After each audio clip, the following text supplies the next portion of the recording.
Ave María Purísima. Continuamos con esta última reflexión sobre la Virgen María y los santos, testigos de santidad. Voy a pedirle al Espíritu Santo su palabra y les leo de la carta de San Pablo a los Efesios, capítulo 2, desde el versículo 2. Con ellos seguían la corriente de este mundo y al soberano que reina entre el cielo y la tierra, el espíritu que ahora está actuando en los corazones rebeldes. De ellos éramos también nosotros, y nos dejamos llevar por las codicias humanas, obedeciendo a los deseos de nuestra naturaleza y consintiendo sus proyectos. E íbamos directamente al castigo, lo mismo que los demás. Pero Dios es rico en misericordia. Con qué amor tan inmenso nos amó. Estábamos muertos por nuestras faltas y nos hizo revivir con Cristo. Por pura gracia ustedes han sido salvados. Nos resucitó en Cristo Jesús y con Él para sentarnos con Él en el mundo de arriba. En Cristo Jesús Dios es todo generosidad para con nosotros, por lo que quiere manifestar en los siglos venideros la extraordinaria riqueza de su gracia. Ustedes han sido salvados por la fe y lo han sido por gracia. Esto no vino de ustedes, sino que es un don de Dios. Tampoco lo merecieron por sus obras, de manera que nadie tiene por qué sentirse orgulloso. Lo que somos es obra de Dios. Hemos sido creados en Cristo, con miras a las buenas obras que Dios dispuso de antemano para que nos ocupáramos en ellas. Acuérdense de que fueron gente pagana, los que se llaman a sí mismos circuncisos por una circuncisión quirúrgica, los llamaban a ustedes incircuncisos. En aquel tiempo no esperaban un Mesías, no tenían parte en el pueblo de Israel y no les correspondían las alianzas de Dios ni sus promesas. Ustedes vivían en este mundo sin esperanza y sin Dios. Pero ahora en Cristo Jesús y por su sangre, ustedes que estaban lejos han venido a estar cerca. Él es nuestra paz. Él ha destruido el muro de separación, el odio, y de los dos pueblos ha hecho uno solo en su propia carne. Destruyó el sistema represivo de la ley e hizo la paz. Reunió a los dos pueblos en él, creando de los dos un solo hombre nuevo. Destruyó el odio en la cruz y habiendo reunido a los dos pueblos, los reconcilió con Dios por medio de la misma cruz. Palabra de Dios. Pues para nosotros la Virgen María representa esa ternura, esa maternidad que supera todas las limitaciones que tiene nuestra maternidad humana, que es tan limitada pero tan importante en nuestra vida, porque es el primer sentimiento que tenemos de compasión, de caridad, de un amor que siempre está presente. Obviamente que este no es el caso de todas las madres, porque desafortunadamente, humanamente, hay muchos niveles circunstanciales en la vida maternal, terrenal, humana. Pero lo que sí es que Dios, en la persona de Jesucristo, que se ha ocupado en la plenitud de los tiempos, como dice la palabra, de encarnarse para traernos una nueva creación, una nueva alianza y hacernos un nuevo pueblo, también nos dio una madre perfecta. Y esa madre perfecta, que es la nueva Eva de la nueva creación en Jesucristo, es una madre sin mancha, sin pecado. Por eso, al encontrar esta maternidad, superamos las imperfecciones de la maternidad terrenal. Este ejemplo lo vemos en una conversación que tiene Jesús con los saduceos, quienes no creían en la resurrección. Y burlándose del Señor, le pusieron un ejemplo de una mujer que se había casado con 7 hermanos, porque en la tradición judía y sobre todo bajo la ley de Moisés, cuando una mujer enviudaba, debía casarse con el hermano que seguía en edad del que se había muerto, para que le diera hijos. Y esta mujer, según la historia que le contaron, se casó con 7 hermanos. Entonces ellos en burla le decían a Jesús: ¿y de quién será esposa ella en la otra vida? Como quien dice: ¿ahora qué va a hacer? Y Jesús dice: de ninguno, porque seréis como ángeles. Ya no se casarán. Pues la explicación que el Señor da: no, nosotros no seremos ángeles, porque los ángeles son de naturaleza angelical y nosotros siempre seremos de naturaleza humana. Pero cuando Él dice seréis como ángeles, quiere decir seremos espíritus de Dios. Que quiere decir ya no tenemos una relación sanguínea, una relación carnal, sino que tendremos una relación espiritual. Entonces, des en cuenta la relación que tenemos con la Virgen María. La Virgen María para nosotros es una relación que está por encima de las relaciones naturales del hombre limitadas por el pecado. ¿Sí? Por la Virgen, siendo la nueva Eva de la nueva creación, es una mujer que Dios nos la dio sin pecado para que sea esa nueva creación en Jesucristo.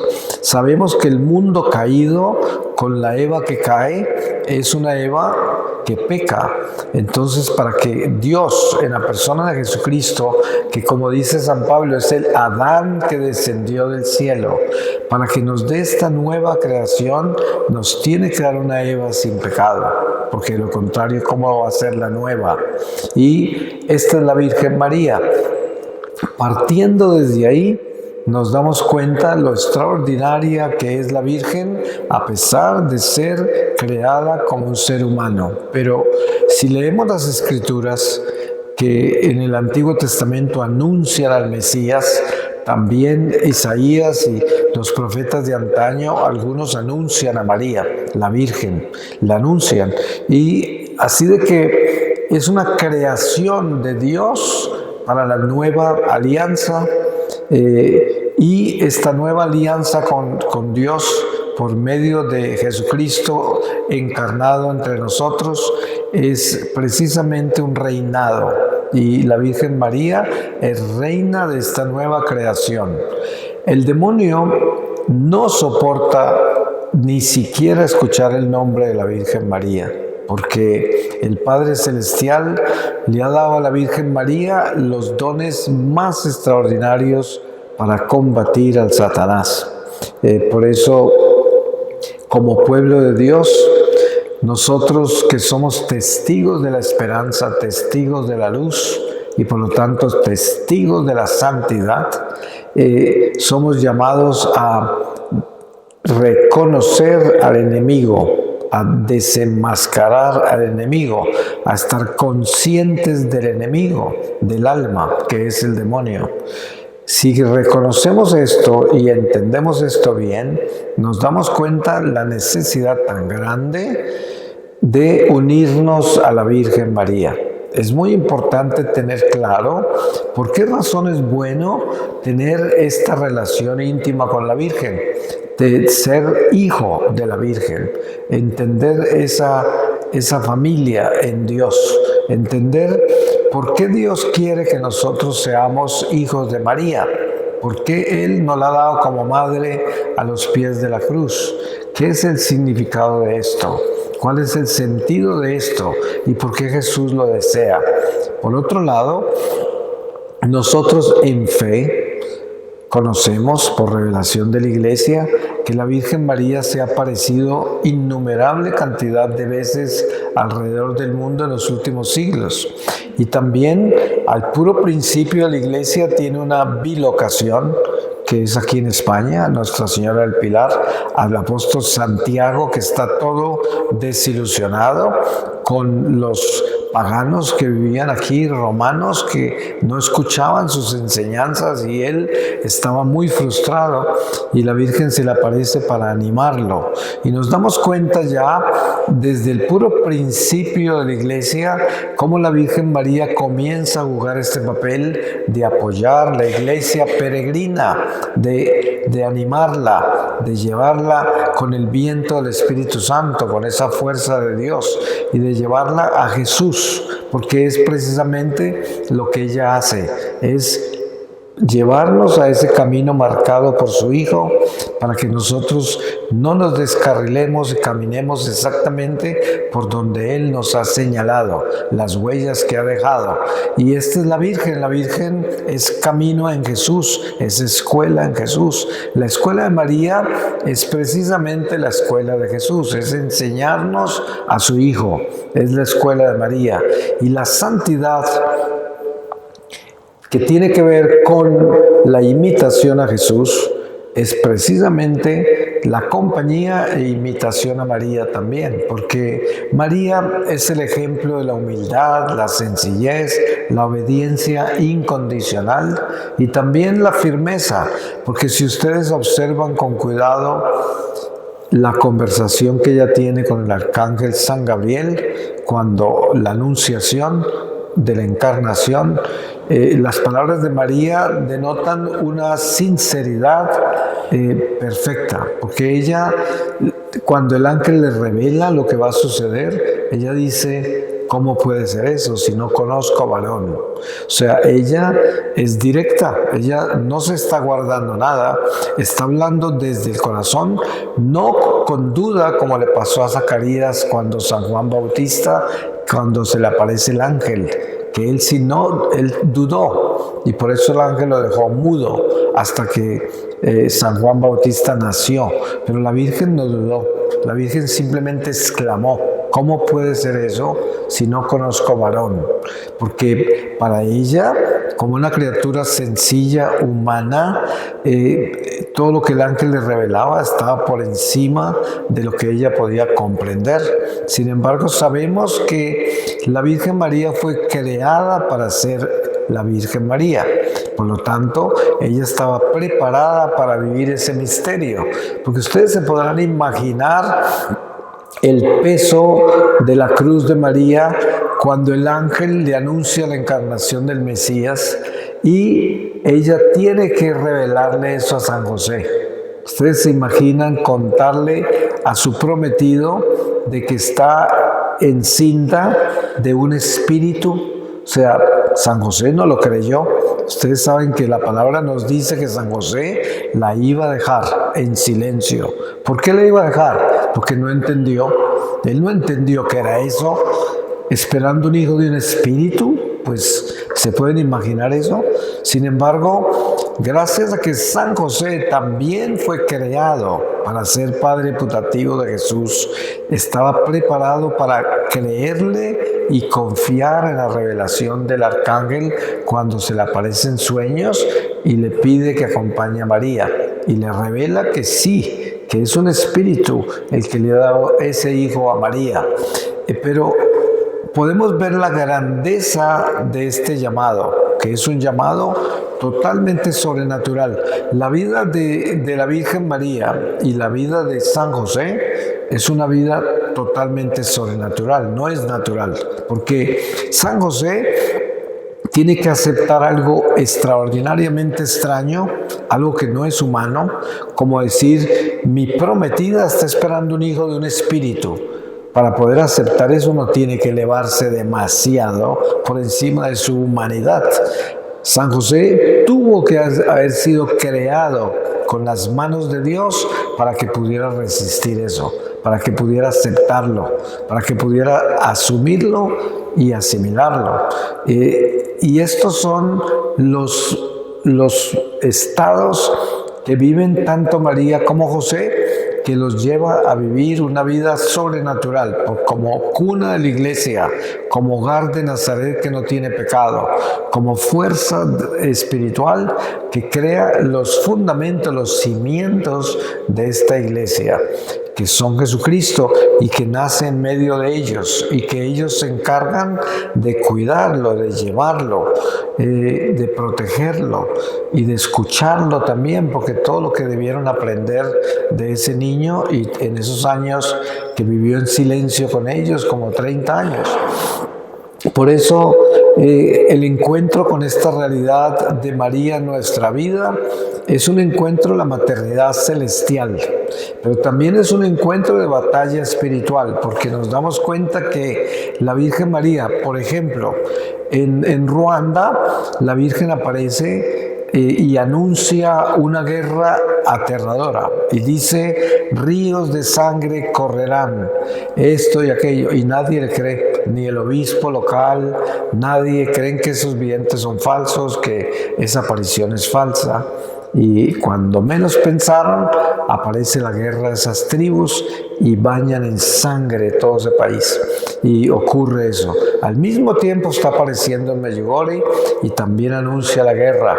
Y todo estaba en paz, no había nada, y ese pueblo pequeño era un pueblo insignificante.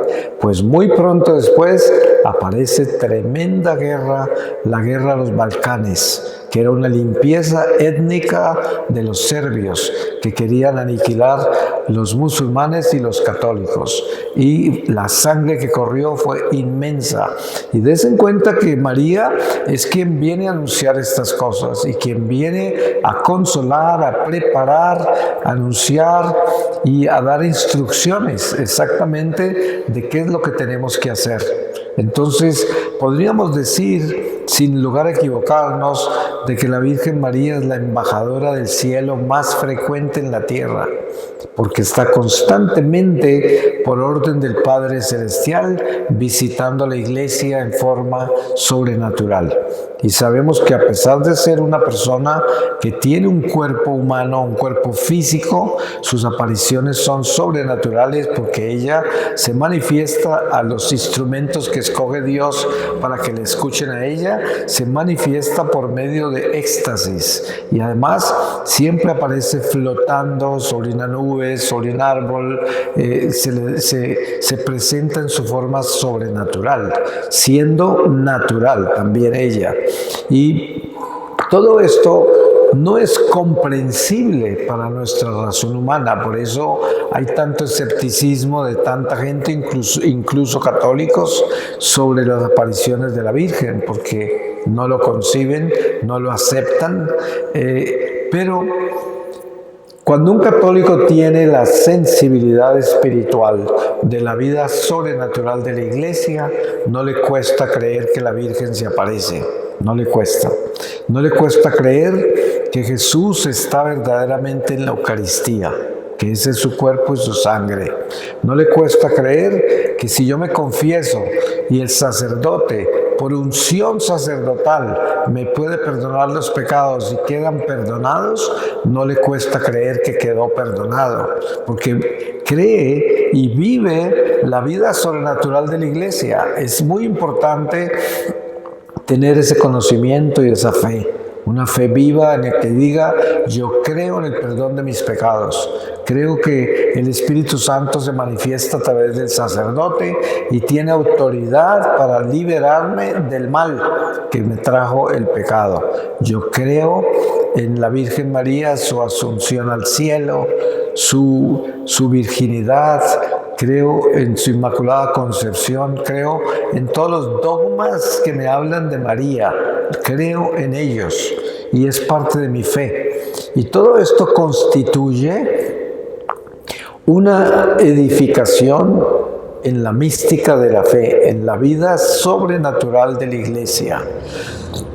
Cuando nosotros vivimos la vida sobrenatural de la iglesia, de por sí nos estamos preparando para una buena muerte. Porque ¿cuál es el desafío de la muerte? La vida sobrenatural que se aproxima. Cuando el ser humano no se ha moldeado en el espíritu, no se ha preparado en el espíritu, el momento de la muerte es aterrador. porque está entrando algo desconocido, algo para lo cual nunca se ha preparado, algo para lo que ni siquiera lo tiene concebido como real. Entonces es una muerte muy dolorosa, muy difícil. Pero en cambio, cuando nosotros vivimos la vida sobrenatural de la iglesia, al acercarse la muerte, se está acercando algo que hemos contemplado, algo que hemos meditado, algo que hemos profundizado, algo que hemos aceptado, algo que se nos tiene revelado. Y esto entonces hace que nosotros entremos a ese santuario de Dios y nazcamos al Espíritu con conciencia y preparados.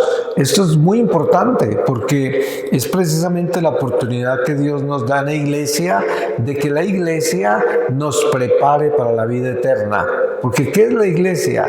La iglesia son las primicias del cielo. Es lo que es la iglesia. Cuando nosotros participamos en la liturgia de la misa, estamos unidos con la iglesia triunfante. Y se nos dice que también nos unimos con la iglesia purgante. Y en esa unión mística, invisible para nuestros ojos naturales, está las primicias de la vida eterna que se nos dan, porque Dios, por medio de la liturgia divina, nos prepara el alma para que esté preparada para entrar a su bóveda, a su santuario. Y así nos prepara el alma, porque el alma, aunque nosotros no lo notemos mucho, nuestra alma, al estar en misa, asimila todo eso. Es como una esponja, asimila todo eso místicamente. Por eso, cuando nosotros venimos a la adoración al Santísimo, sin darnos cuenta, estando en presencia del Dios vivo, del sol que brilla de lo alto, nos impregnamos de toda esa luz, de toda esa fuerza que viene de Dios, que está expuesta en esa hostia, y estamos llenándonos de esa fuerza que vamos a encontrar en plenitud en el momento de la muerte. Por eso la adoración al Santísimo es tan especial, tan poderosa, porque también nos exorciza de los demonios de la idolatría. Ustedes saben que en ese Santísimo está expuesto el Dios verdadero y nosotros estamos llenos de ídolos falsos porque por naturaleza estamos inclinados a la idolatría por el pecado original y nosotros, sin darnos mucho de cuenta, estamos adorando criaturas humanas, adorando cosas materiales, adorando nuestros propios deseos y proyectos de este mundo. Tenemos apegos a muchas cosas y todos esos son ídolos falsos. Por eso la adoración al Santísimo los exorciza esos ídolos, porque estamos en presencia del único Dios, el Dios verdadero, y todo lo que es falso se desvanece, se debilita y en muchos casos desaparece, lo cual es como una liberación, como un exorcismo de los ídolos falsos. Y todo esto es un don que lo recogemos en la iglesia. La Virgen María es reina de todas estas acciones, reina, porque ella es la reina de la batalla espiritual. Ustedes saben que como pueblo de Dios, desde el vientre de nuestra madre, tenemos una guerra sembrada contra el diablo, porque el diablo sabe quiénes somos y qué vinimos a hacer. Ustedes saben que la palabra nos revela a nosotros que hemos sido predestinados. Eso quiere decir, antes de nacer ya estábamos escogidos por Dios para ser católicos. Pero ¿quién sabe eso? El diablo también sabe y nos conoce. Y nosotros somos su peor pesadilla por causa de la Eucaristía y por causa de María. Desen cuenta que uno de los golpes más grandes que ha recibido la Iglesia, que es una de las batallas que ha perdido, es el protestantismo, la famosa Reforma. ¿Qué sucede? Que por pecados de la Iglesia misma, el demonio se roba un pedazo de la Iglesia y se lo lleva y la desnuda de sacramentos. Solo las deja con el sacramento del bautismo. El resto les quita la confesión, les quita la Virgen María, les quita el purgatorio y les quita muchos dones, dogmas tradiciones sagradas, muchas cosas les quita. Y ese cristianismo se convierte en un cristianismo híbrido, que es un cristianismo que no tiene raíces en la tradición ni en la obediencia a la iglesia madre. Si hoy, en estos tiempos, todos los cristianos que se separaron, que suman creo que como 800 millones, si esos estuviesen unidos a nosotros, el mal que hay en este mundo sería mucho menor. Porque si esos cristianos pudieran comulgar, si estuvieran unidos a la Virgen María, pues la batalla contra el mal sería mucho más poderosa.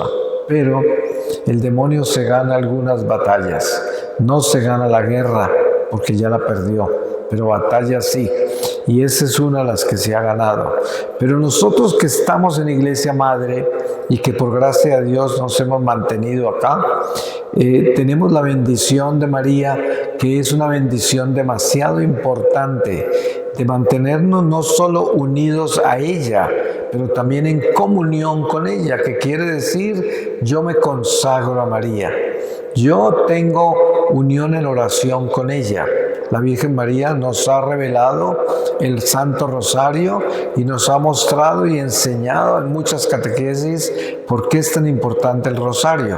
Que es más, cada que ella aparece en diferentes lugares siempre pide que se rece el Rosario. Y no una vez, sino muchas veces.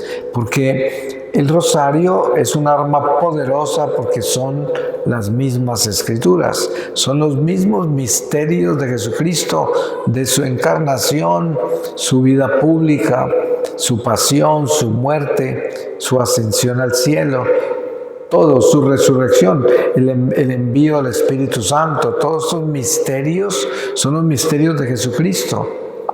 Y el demonio no lo resiste, porque el demonio vive en el eterno presente, no en el tiempo como nosotros. Y por eso cuando hablamos de cualquiera de las etapas de la vida de Jesucristo entre nosotros, el demonio queda localizado exactamente en ese momento. Y no quiere. Él no quiere que lo lleven a ninguna de las etapas de Jesucristo encarnado. No quiere, porque esa es su derrota. Ese fue el fin de su reino. Y lo detesta, lo quema, lo desespera. Por eso en los exorcismos se usa un crucifijo, porque el crucifijo es su más grande tormento. Él fue derrotado en esa cruz y por eso esa cruz tiene todo el poder contra el demonio. Y entendiendo bien la relación que hay entre los santos como testigos de la santidad y María, podemos ver la compañía de San Juan Evangelista y la Virgen, cuando Jesús le confía a San Juan, a su madre, y cómo San Juan la cuida, cómo San Juan la alberga, la lleva bajo sus alas, pero al mismo tiempo sabemos que la Virgen es madre de todos los apóstoles, la Virgen es madre de la iglesia primitiva y estuvo un tiempo con ellos. Y se pueden imaginar lo poderosa que sería la referencia de la presencia de María para todas las luchas que tenían, porque en ella veían a Jesús y además sabían que ella tenía una intimidad, una relación mística y personal con Jesús como nadie. Uno podría decir que con seguridad Jesús estaba muy cerca a ella hasta el punto que ella lo debía ver prácticamente todo el tiempo. Si tenemos santos como Santa Gema Galgani, que podía ver su ángel guardián casi todo el tiempo, se pueden imaginar si la Virgen María no podía ver a su hijo Jesús después de que ascendió al cielo. Pues es casi que uno lo entiende muy posible, ¿no? Aunque no está revelado así, porque la iglesia no tiene esas revelaciones escritas sobre la vida de la Virgen María después de la ascensión de Jesús al cielo. Sin embargo, nosotros podemos concebir muchísimas cosas sobre la Virgen María, el Espíritu Santo y su relación con su Hijo. Sabemos que el Espíritu Santo es el mismo Jesús, porque es un solo Dios en tres personas. Y ahí viene el misterio, porque el Espíritu Santo al mismo tiempo es esposo de María. Y el Espíritu Santo al mismo tiempo es su Hijo. Y el Espíritu Santo es al mismo tiempo su Padre. O sea que cuando miramos esto desde lo humano es incomprensible. Además no tiene sentido tampoco humanamente. Solamente lo podemos concebir místicamente. Entonces, la concepción de quién es la Virgen María en nuestra vida, quién es la Virgen María en nuestra familia, en nuestras luchas diarias, en nuestra vida religiosa, en nuestra relación con la Iglesia, nuestra religión, la relación devocional, de oración, nuestra relación sacramental, porque la Virgen también es reina de los sacramentos. Ella es nuestra gran aliada para que nosotros podamos prepararnos bien para recibir la confesión, la comunión, para vivir el sacramento del matrimonio, para vivir el sacramento de las órdenes sacerdotales y religiosas, para vivir una vida casta, para vivir una vida sincera y buena. La Virgen es la luz para esto, porque es la Virgen. La sola palabra lo dice, es virgen, o sea, es pura, es alguien que está en la plenitud de la luz y de la verdad, y de la obediencia y la humildad.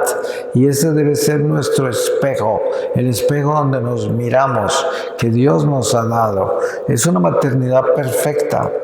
Voy a pedirle a Dios que por medio de su Espíritu nos dé su palabra, y así podamos cerrar esta reflexión.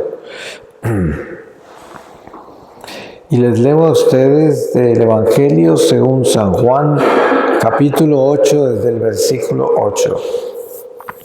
Se inclinó de nuevo y siguió escribiendo en el suelo. Al oír estas palabras, se fueron retirando uno tras otro, comenzando por los más viejos, hasta que se quedó Jesús solo con la mujer, que seguía de pie ante él. Entonces se enderezó y le dijo: Mujer, ¿dónde están? ¿Ninguno te ha condenado? Ella contestó: Ninguno, Señor. Y Jesús le dijo: Tampoco yo te condeno. Vete y en adelante no vuelvas a pecar. Palabra de Dios. Tenemos que siempre acordarnos de que cuando Jesús sana y libera, al final de esto siempre hay una condición. Él dice: vete y no vuelvas a pecar.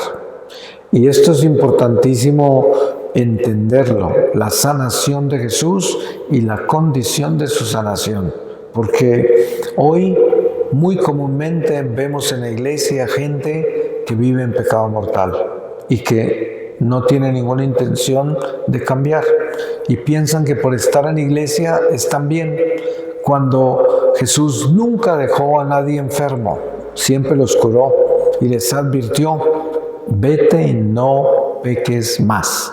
Entonces, al venir a la iglesia, es lo que Dios quiere, que vengamos a su iglesia. ¿Pero a qué? A sanarnos del pecado. Por eso dice: vete y no peques más. Por eso tenemos la responsabilidad nosotros de exhortar a esas personas que viven en la iglesia en pecado mortal y no tienen intención de cambiar, porque prefieren el respeto humano, las ataduras que tienen a otra criatura humana o a una situación humana, como a veces son ladrones, quién sabe cuántos pecados puede vivir una persona y no lo quiere dejar, pero está en la iglesia. Entonces uno dice: es nuestra responsabilidad exhortar con amor, con compasión, pero nosotros, si no lo hacemos, cargamos con los pecados de esas personas. Y no es que tengamos que decírselo todos los días, porque hay gente así que vive muy cerca a nosotros, pero mínimo tenemos que decírselos una vez. porque de lo contrario seremos responsables de esos pecados. Y no podemos entrar en omisión, no podemos hacernos los ciegos cuando están al lado nuestro, porque miren lo que dice Jesús: vete y no peques más. Él nunca deja a nadie enfermo de los que llegan a Él, siempre los cura. Y esta es la iglesia del Señor. Aquí está Jesús. El que venga acá es para ser curado, pero no puede seguir pecando. Y esto es lo que debemos tener claro. Amén.